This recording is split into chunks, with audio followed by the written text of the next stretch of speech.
So here we are, the season of joy. Christmas and New Year's, season of joy. Our hectic schedules, gets us kind of stressed out. So I wanted to share a couple of thoughts and ideas on how we can improve joy or the importance of joy. Because a hectic schedule crammed with non-purposeful activities, we all have those. That precludes an experience of inspiration. And that's what it comes down to, is inspiration, in my opinion. For example, when we accept obligatory committee assignments or board appointments, when you're at work, or requests to write on subjects that don't inspire us. We all have that kind of stuff, just tasks and things that we have to do that just don't inspire us. Or even invitations to gatherings we don't want to attend. That happens. We feel joy draining from our body and spirit, especially this time of year. So I wanted to just share a couple of thoughts on that. You have to keep in mind that our life ideally would want to be open to Spirit's guidance, to God's, or whatever you call it, but I'll call it Spirit here. But be open to Spirit's guidance in order for us to feel inspired. It's actually quite easy, right? We just have to tap into it. When your calendar becomes frenzied, full of unnecessary turbulence because you've failed to simplify it, or I'll say we've failed to simplify it, we won't be able to hear those long distance calls from our source. That's the problem with all that clutter and all the noise. And I fall into it every year. I think all of us do. But there's a calling from our source, from what's deep inside of us. And we'll slip into stress and anguish and even depression, a lot of people, right? So whatever it takes to feel joy, we simply must act upon it. And that's the importance of listening to Spirit, listening to what's deep down inside. So regardless of our current situation or station in life, we have a spiritual contract to make joy our constant companion. And that's the key here, is making joy your constant companion. It's there in all of us. So we must learn to make a conscious choice to say no to anything that takes us away from an inspired life. This can be done gently while clearly showing others in your life that this is how we choose to live. Most people won't like it. We can start by turning down requests that involve actions that don't quite correspond with our inner knowing about why we're here. In other words, just learning to say no. Don't be afraid to say no. Don't be afraid to turn tasks away or turn certain situations away. And even at work, we can find ways to keep ourselves on an inspirational agenda. For example, during my years at working in various companies and organizations, I recall many times being asked over and over again to partake in activities that didn't quite correspond with my own inspiration. Early on, I started to learn that. So I devised a simple solution. I took more tasks on things that I really enjoyed.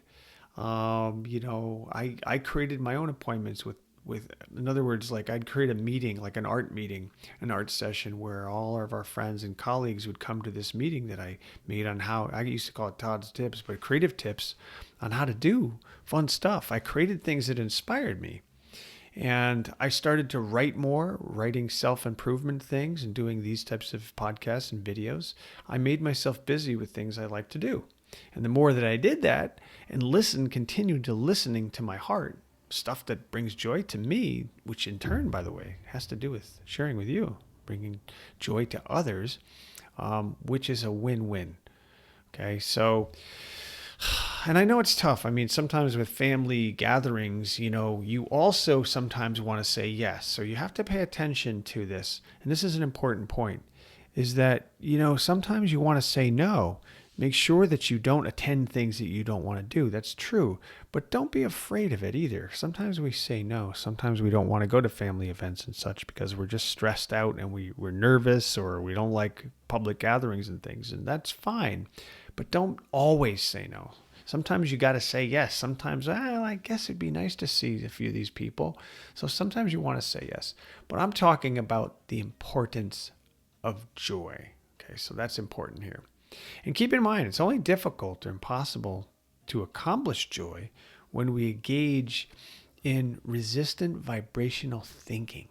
What that means is Like there are things that you want to do that just feel right. So if you had a meter in your head, vibrating at a high frequency, let's say 1,000, okay, just think of a number of 1,000 vibration versus down in the tens, 20s vibration, lower vibrations. We want to raise that vibration. If we know that we don't have to live a life stuffed with non-joyful activities, then we can choose the way of inspiration. So just sort of take note. Take note or take notice of what non-joyful activities you're doing. There could be a ton of them a day. And those seconds add up to minutes, and those minutes add up to hours in a week. So just take note of what your life is stuffed with and make sure that they're joyful activities, not unjoyful activities. Opting for joy involves giving ourselves time to play instead of scheduling a workaholic nightmare, which a lot of us do. We deserve to feel joy. It's our spiritual calling. We're all born and created that way. You deserve joy. By giving ourselves free time to read or to maybe meditate or exercise or take a walk in nature, which I try to do regularly, daily, we're inviting the guidance that's waiting patiently to come calling with inspirational messages. That's why it's so much fun to watch things you like to watch, to read things you like to read, to go on nature walks or do all those activities that you enjoy so much. There's no law requiring us to be at the continual beck and call of our family members, right? There's no law. We don't have to do that, right? I really see no reason to feel anything but joy when we know it's right to choose to do what we're called to do. And even when it interferes with another family member's calling. In fact, children benefit by knowing that the business of parenting is to teach them how not to lean on their parents to make their own decisions. Right? Raising independent kids to find their own inspiration and look for their own joy is important for everybody. So I encourage that as well, especially with my kids, to look for their own joy. What makes you happy? What brings joy to your heart? We want them to be doing what they're called to do, ultimately for themselves, not for us. That's so hard to do sometimes, I'm still learning this, but, one of the keys to joy is releasing expectations of others. And that is so hard to do. Boy, do I feel that on numerous occasions. But we can take great joy in attending their soccer games and kids' recitals and different things, right? And being with them and their friends, being together with them. And when we're inspired, we actually enjoy their activities.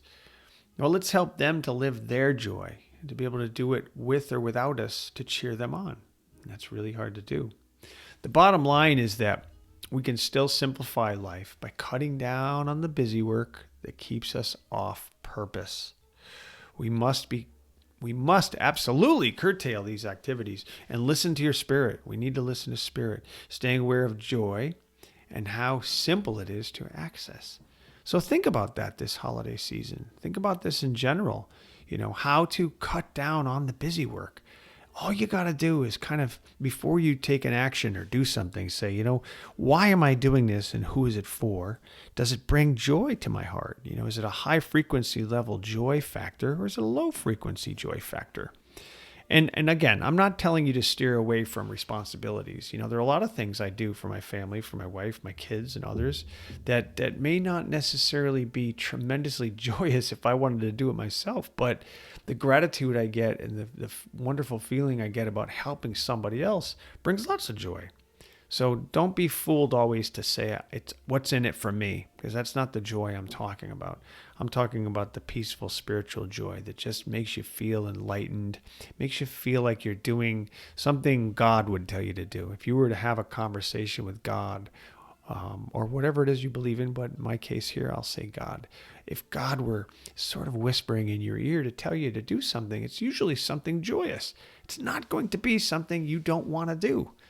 So if there are events or things that you just don't enjoy, maybe it's not for you. Maybe it's time to say no, or no thank you, or is there something else I can do to help? That kind of thing.